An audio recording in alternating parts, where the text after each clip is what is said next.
সম্মানিত উপস্থিতি ভাই এবং বন্ধুগণ, আজকে ফোরামের কর্মসূচি আপনারা ইতিমধ্যে জেনেছেন। আজকে গোটা বাংলাদেশ আবার ভারতের অঙ্গরাজ্য তৈরি করার জন্য এই বর্তমান সরকার চেষ্টা করতেছে। আপনারা জানেন, আমরা সংসদে এ ব্যাপারে জোরালো প্রতিবাদ করেছি, প্রতিবাদ করে আসতেছি।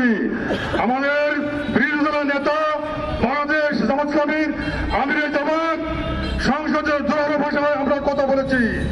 সরকার যেসব কাজ জনগণের স্বার্থে করবে সেই সব কাজে আমরা সবসময় সমর্থন দিয়ে রাখবো।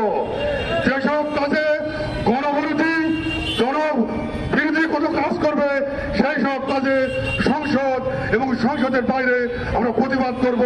প্রকৃতপক্ষে এই দেশের জনগণের ভাগ্য উন্নয়নের জন্য, এ দেশের স্বাধীনতা সার্বভৌমত্ব রক্ষা করবার জন্য যখন যেখানে যে কর্মসূচি নেওয়ার দরকার আমরা সেখানে সে কর্মসূচি নিয়ে এই দেশের জনগণকে সাথে করে নিয়ে এই দেশের স্বাধীনতা সার্বভৌমত্বকে রক্ষা করবার জন্য আমরা আপ্রাণ চেষ্টা চালিয়ে যাব ইনশাআল্লাহ। সম্মানিত উপস্থিতি, আপনারা জানেন, ইতিমধ্যে শুনেছেন, ভারত বিশেষ করে পশ্চিমবঙ্গ নতুন করে সরকার নির্বাচিত হবার পরে তার বিভিন্ন ধরনের মুসলমানদের উপরে তার অত্যাচার জুলুম নির্যাতন চালাচ্ছে। তারা আমাদের মুসলমানদেরকে কোরবানি দিতে দিচ্ছে না, তারা মসজিদে নামাজ পড়া বন্ধ করে দিচ্ছে। বিভিন্ন মসজিদ মাদ্রাসা ভুল দুজারতে ভেঙে দেওয়া হচ্ছে। এটি কি ধর্ম নিরপেক্ষ রাষ্ট্রের রূপরেখা? তথাকথিত এইখানে ধর্ম আমাদের নিরপেক্ষ যে শাসন ব্যবস্থা চালু করেছিল এটি তো স্মৃতিকথা ছিল না।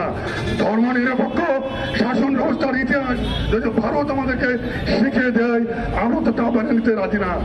আপনারা জানেন, এই ভারত পশ্চিমতলা বিশাল এলাকা আমাদের সীমান্তবর্তী বর্ডার এলাকা রয়েছে, যে কারণে আজকে যে প্রোগ্রাম এটি মূলত একটি কেন্দ্র কর্মসূচির অংশ হিসাবে যেসব ডিস্ট্রিক্টে সীমান্তবর্তী এলাকা আছে সেই সব এলাকাতেই আজকে আমাদের এই কর্মসূচি আমরা বাস্তবায়ন করছি। আজকে আমাদের ধর্মঘট পতিতলা বর্ষা প্রত্যেকটা আমাদের জনগণকে সবসময় সজাগ থাকতে হবে। আমাদের যে বর্ডারে যে ভাইরা পাহারা দিচ্ছে তাদের সঙ্গে আমাদেরকে সঙ্গে থেকে আমাদের শরীরে এক বন্ধু রক্ত থাকা অবস্থায় ভারতের কোনো কৌশল আমরা সহ্য করবো না, আমরা করতে পারি না, আমরা মেনে নেব না। সত্যিকারে যদি আমরা দেশপ্রেমিক হয়ে থাকি আমাদের কথা এবং কাজের সঙ্গে মিল থাকতে হবে। প্রত্যেকের পক্ষে আমরা এই বাংলাদেশের জনগণ আমরা ভারতকে বরাবরই আমরা